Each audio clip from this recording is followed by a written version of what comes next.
الحمد لله على فطرة الإسلام وكلمة الإخلاص وعلى دين نبينا محمد صلى الله عليه وسلم وعلى ملة أبينا إبراهيم حنيفا وما كان من المشركين. أشهد أن لا إله إلا الله وحده لا شريك له، أشهد أن محمدا عبده ورسوله، فإن أفضل الحديث كتاب الله وخير الهدي هدي محمد صلى الله عليه وسلم، وشر الأمور محدثاتها وكل محدثة بدعة وكل بدعة ضلالة وكل ضلالة في النار، كما قال رسول الله صلى الله عليه وسلم. Muliakan Tuan Imam, hormati ahli dalam kuasa masjid, tuan-tuan haji, tuan-tuan pelajar sidang hadirin muslimin dan muslimat rahimahumullah.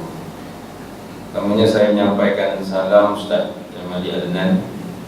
Dia tidak dapat hadir sepatutnya malam ni, dia menyampaikan kuliahnya. Dia oleh kerana petang tadi dia telefon saya pukul 6.30. Dia kata dia ada arahan daripada pengarah JAIS untuk dilaksanakan.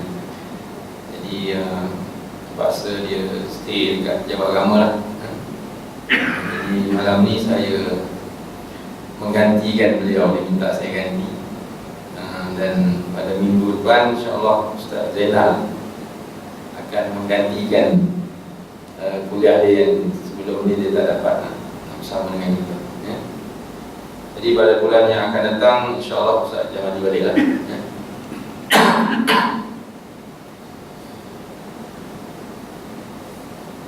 Malam ni kita akan menyambung berkaitan dengan asas akidah Islam di bawah tajuk tugas-tugas Rasul.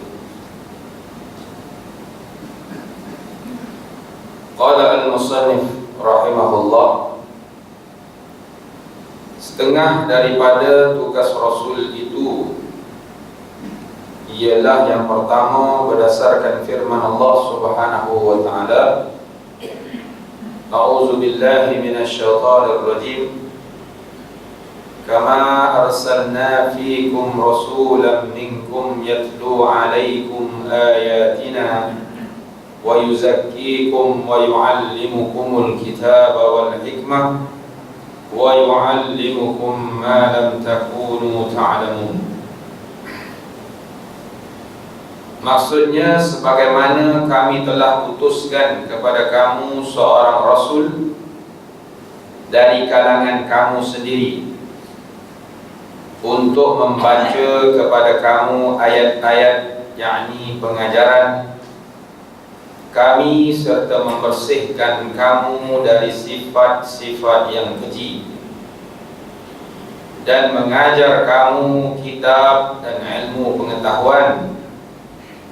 Juga ia mengajar kamu perkara-perkara yang kamu belum mengetahui. Ayat Al-Quran ini menjelaskan kepada kita tentang bagaimana Allah Subhanahu wa ta'ala mengutuskan seorang Rasul daripada kalangan manusia. Rasul itu diutus daripada kalangan manusia itu sendiri untuk membaca kepada kita tanda-tanda pengajaran kekuasaan Allah Subhanahu wa ta'ala. Kerana apa Allah Ta'ala ciptakan manusia itu sendiri sebagai Rasul kepada kaum yang nama manusia. Bersesuaianlah sangat tuan-tuan, sebab manusia sahaja yang boleh terima hakikat apa yang manusia sampaikan. Kalau Rasul daripada kalangan malaikat, dah tak nampak macam mana manusia nak menghayati apa yang dikatakan pengajaran-pengajaran yang disampaikan oleh Allah Subhanahu wa ta'ala. Sebab itulah Allah Ta'ala utuskan dari kalangan manusia sendiri sebagai Rasul,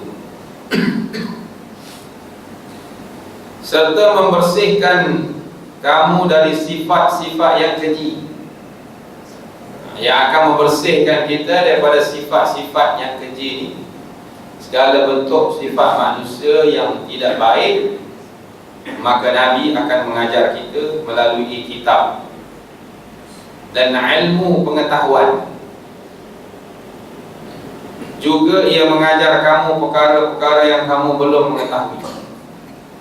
Sebab itu ada kadang-kadang ilmu tadi disampaikan kepada kita benda yang belum kita tahu. Contoh, tanda-tanda hari kiamat, perkara-perkara yang akan berlaku pada hari kiamat. Maka Nabi lah yang akan cerita kepada manusia, supaya manusia tahu tentang apa di antara tanda-tanda hari kiamat. Hari ini banyak tanda-tanda hari kiamat telah pun berlaku. Di antaranya tsunami. Itu tanda-tanda hari kiamat sebenarnya, tuan-tuan. Cuma kita manusia kadang-kadang kita ada yang ambil pengajaran, ada yang faham, kadang-kadang ada yang buat-buat tak faham. Sebab semua benda yang Allah Ta'ala datangkan disebut sebagai ujian ataupun musibah. Benda ni adalah merupakan pengajaran bagi manusia. Sebab musibah ini bukan saja-saja Allah Ta'ala nak beri kepada manusia. Sebab Allah Ta'ala sebut dengan jelas dalam Al-Quran, ahasiban nas ayyutraku ayyakulu amanna wa hum la yuftanun. Adakah manusia ini menyangka mereka mengatakan mereka beriman sedangkan mereka belum diuji oleh Allah Subhanahu wa Ta'ala? Maknanya ujian yang Allah Ta'ala beri ini, dia ada satu bentuk pengajaran di sebalik. Bukan saja-saja Allah Ta'ala nak bagi musibah. Sebab itulah musibah ini supaya manusia akan ambil pengajaran. Ramai orang tanya, kenapa dijatuhkan ke Kelantan? Pahang, Perak, kenapa tak Selangor je? Ramai yang tanya. Ini kan kerja Allah. Itu kuasa Allah. Allah memberi kepada benda yang dia hendak. Itu sifat kehendak Allah. Kita tuan-tuan boleh arah Allah Ta'ala. Jawab senang macam itulah matematiknya. Macam kita lah minta doa, tak semestinya Allah makbulkan doa. Kalau kita minta doa, Allah makbul itu jam juga. Tuan-tuan, kita arah pula Allah makbulkan. Kita siapa Allah makbul. Itu dalam bab akidah, benda ni kita kena faham. Dan bukan semua benda itu di atas kehendak Allah. Seolah-olah kita menyalahkan Allah Ta'ala. Semua yang berlaku ni kehendak Allah, serah pada Allah semua. Tak boleh juga. Mesti ada usaha dan ikhtiar manusia. Tuan-tuan datang ke masjid ni, yang ni betul lah kehendak Allah. Tapi dengan usaha dan hasrat dan kehendak tuan-tuan. Usaha tuan-tuan nak datang, walaupun penceramahnya orang lain, betul tak? Tuan-tuan kena datang lah. Takkan bila tak ada penceramah tu tuan-tuan pun balik. Tak boleh. Kehendak Allah, maknanya itu betul lah kehendak Allah. Dan Allah beri pilihan kepada kita, sama ada kita nak buat ataupun tidak. Hari ini ada orang, dia kata benda yang berlaku, kejadian perempuan memeluk artis K-pop tu adalah kehendak Allah. Dia kata, sedap tu ayat dia. Digunakan hujah kehendak Allah tadi. Dia kata semua itu adalah kehendak Allah Ta'ala. Ayat dia macam sedap tak bunyi dia. Kehendak Allah Ta'ala ni dengan dorongan daripada kita. Kalau kita menyerahkan semuanya atas Allah Ta'ala tanpa ada usaha kita, itu namanya Jabariyah. Tuan dah pernah jumpa kan Jabariyah ni? Manusia Jabariyah ni dia memang serah penuh-penuh pada Allah Ta'ala, bukan atas kuasa dia. Besok nanti akan keluar pula satu video yang mengatakan saya ni mencopet kerana kehendak Allah. Orang akan gunakan hujah tu. Besok perompak pun keluar dalam video, dia kata saya merompak ni kerana kehendak Allah. Boleh tuan-tuan? Pening kita kan? Pening. Saya ni melacur pun kerana kehendak Allah Ta'ala. Boleh ke guna hujah macam tu? Tak boleh. Kita ada usaha dan ikhtiar, Allah Ta'ala beri. Jangan pula kita menyerahkan, salahkan Allah. Tak boleh menyalahkan Allah Ta'ala. Allah dah bagi yang disebut wahadainahun najdain.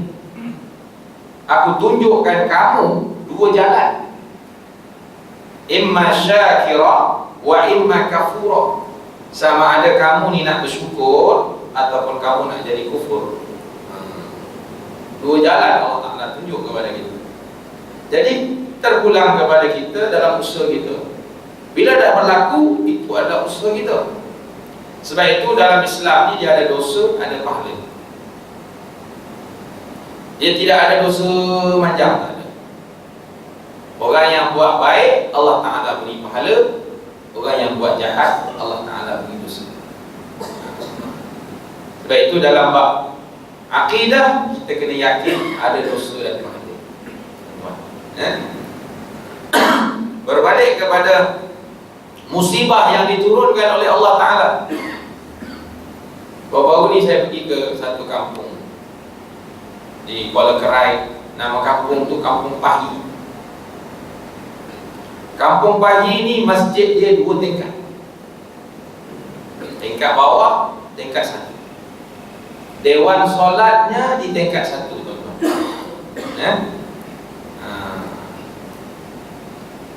Nak maklum kat tuan-tuan, air naik dengan begitu cepat sehingga kalau kita, masjid kita ni sampai dekat tempat aircon.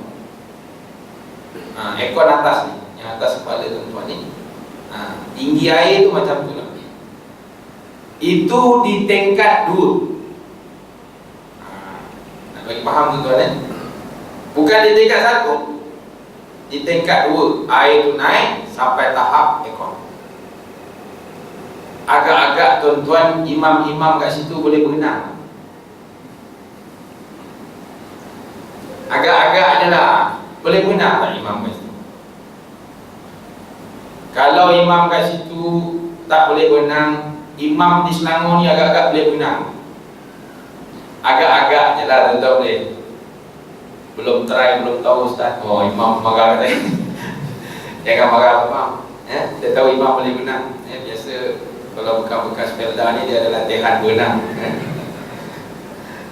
Tapi nak bagi tahu tuan-tuan, saya bercakap dengan imam tu, Imam Zamzuri nama imam. Saya ingat nama dia. Imam tu muda lagi.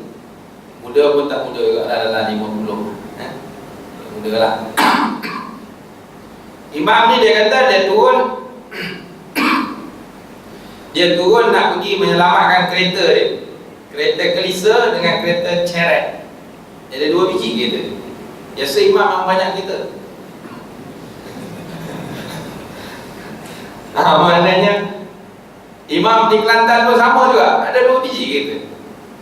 Jadi dia tanya dia, habis macam mana boleh selamatkan? Dia kata ustaz. Dia orang Kelantan kan. Saya bawa lari kereta saya yang kelisa ni, pasal ni baru lagi. Jadi dibawa pergi dekat betul-betul ada kawasan tinggi selepas jambatan Kuala Kerai. Ada satu kawasan tinggi sikit dekat sekolah menengah Kuala Kerai. Tu tinggi lah. Dia kata alhamdulillah selamat tu. Lepas tu dia datang balik untuk menyelamatkan kereta ceret dia. Kereta ceret kan, kereta apa? Ceret lah kan? Dulu kereta lama ni. Kereta ceret dia ni, dia ingat air tak naik dalam, dia letak betul tepi jambatan. Dia pun patah balik nak pergi ajak isteri dengan anak dia naik tingkat 1. Rasa air tak naik tinggi sangat sebab masa dia angkat tu kira air dah parah-parah lutut. Bolehlah. Bawa isteri dengan anak naik tingkat 2.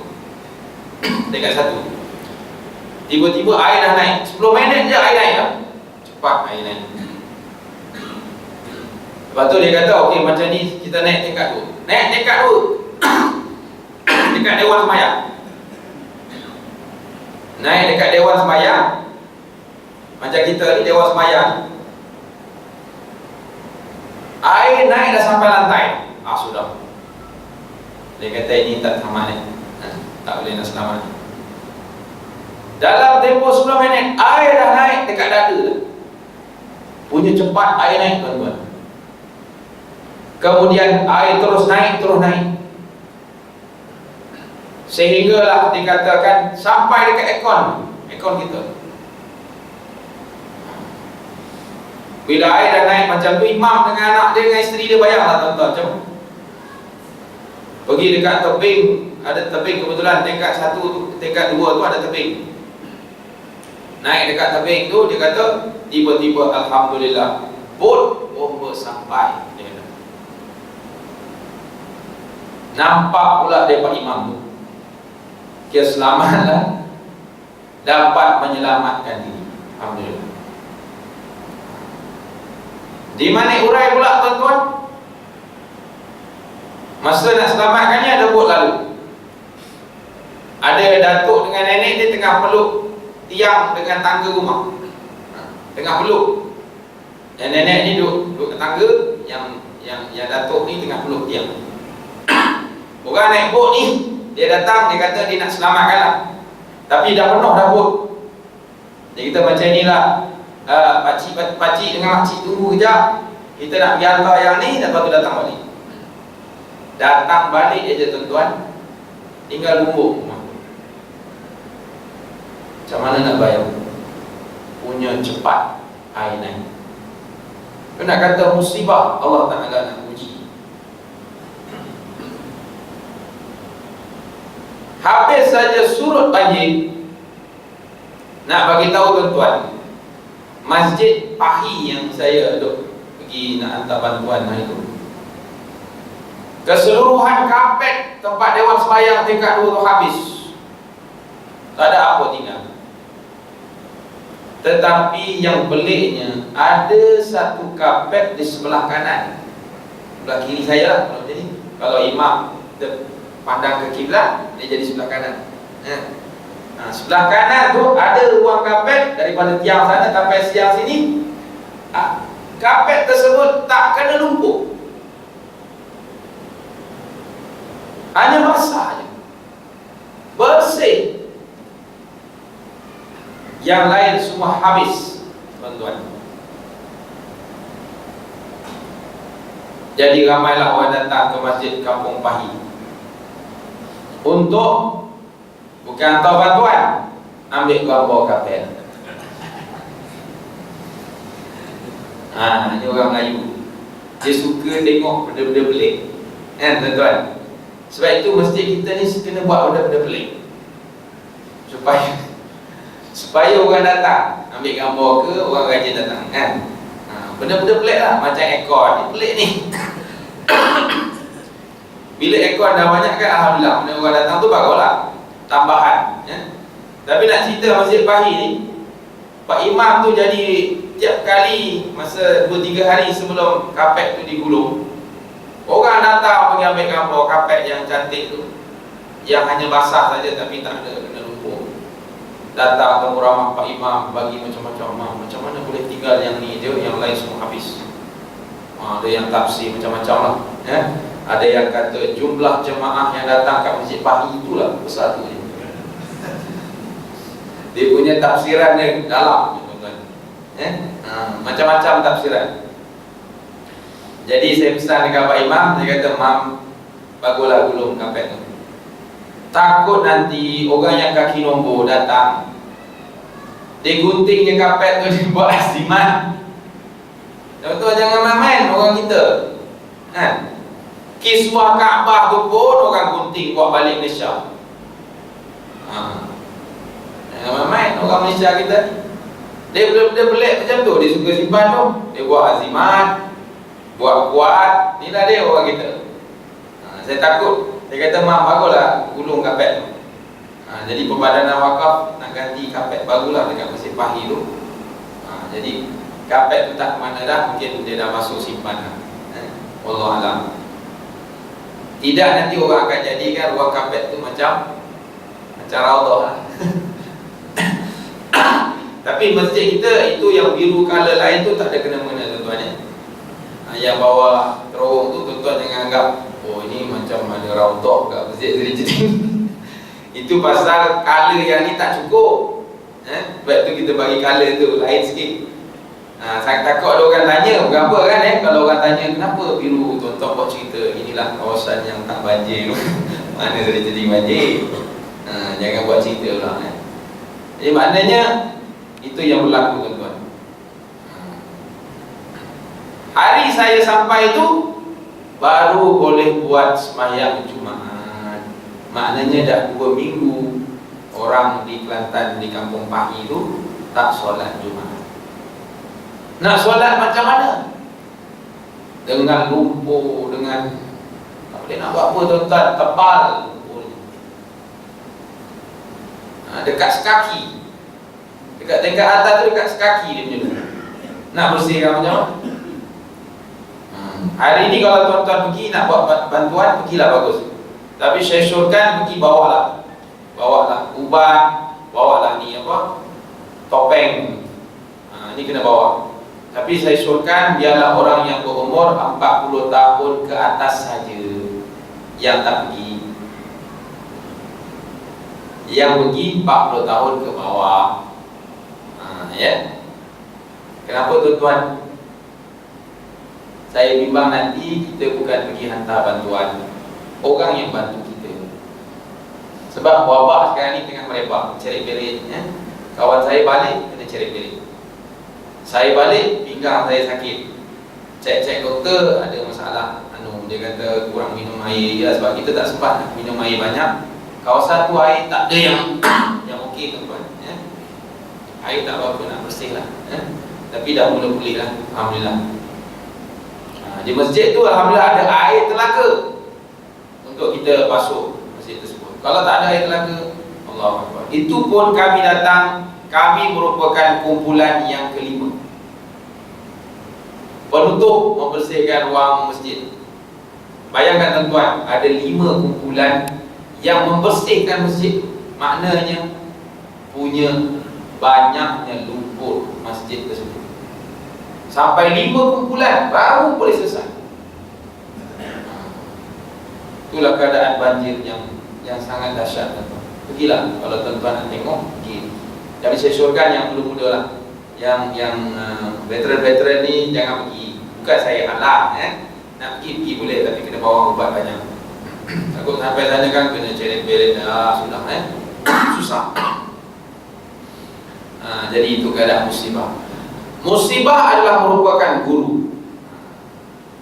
Musibah ni merupakan guru kepada kita supaya kita ambil pengajaran. Jangan jadikan musibah tu biar begitu saja. Sebab itulah orang yang mula-mula datang hantar bantuan dekat Kelantan ialah orang Aceh.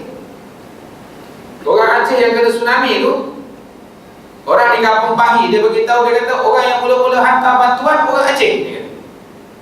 Sebab mereka nak menyelami balik sejarah tsunami yang berlaku kepada mereka 2004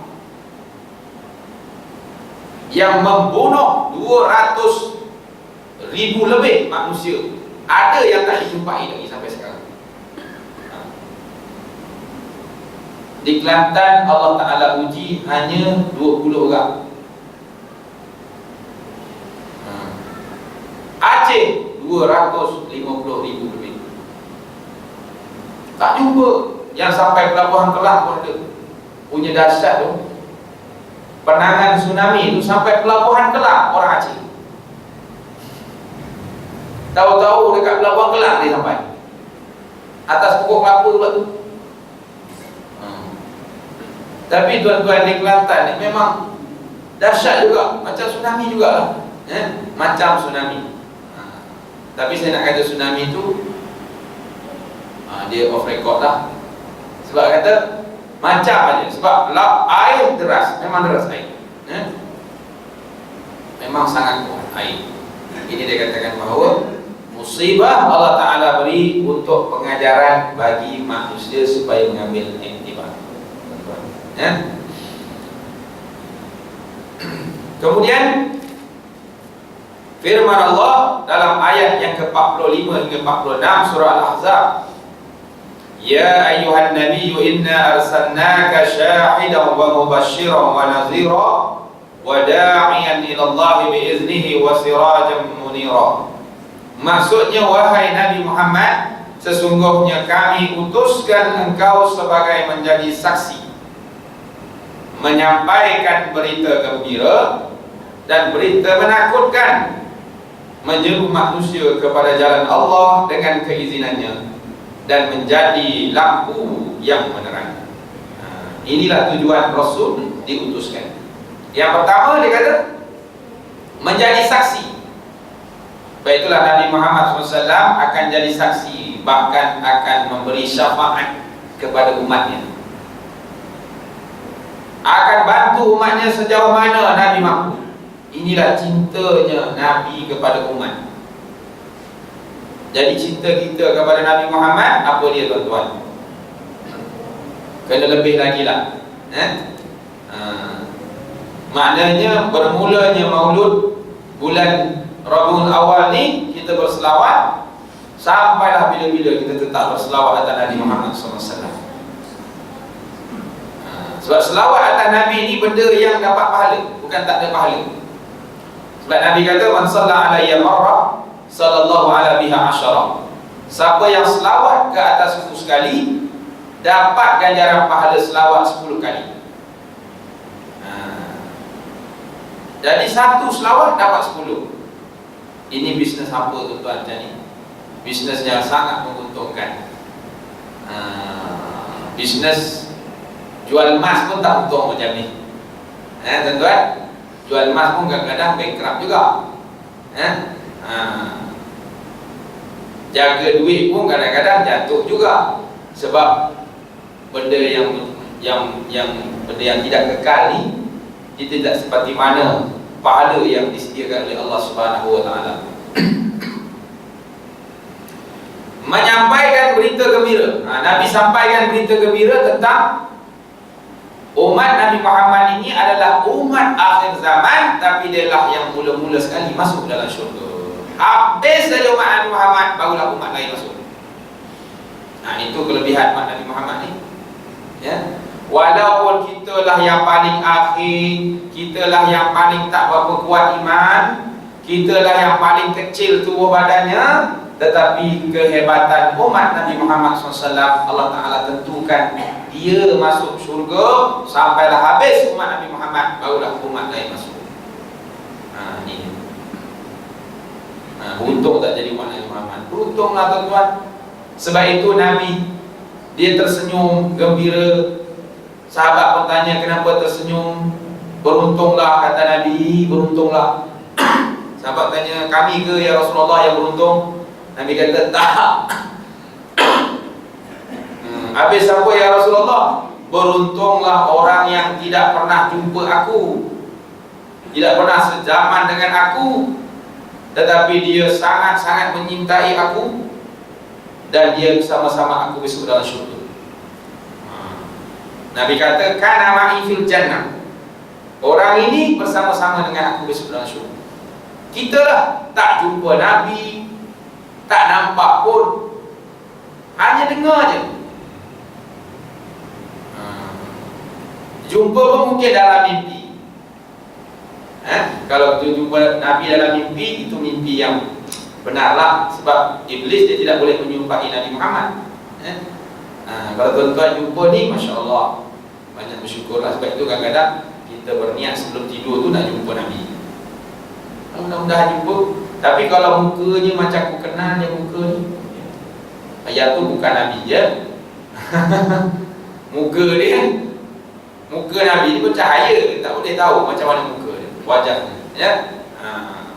Sebab Sebab iblis dia tidak boleh menyerupai Nabi Muhammad SAW. Jadi kalau kita mimpi jumpa muka macam kenal muka ni, ya bukanlah ya. Tapi kalau mukanya bercahaya, orangnya mungkin dengan ciri-cirinya kita tahu kan,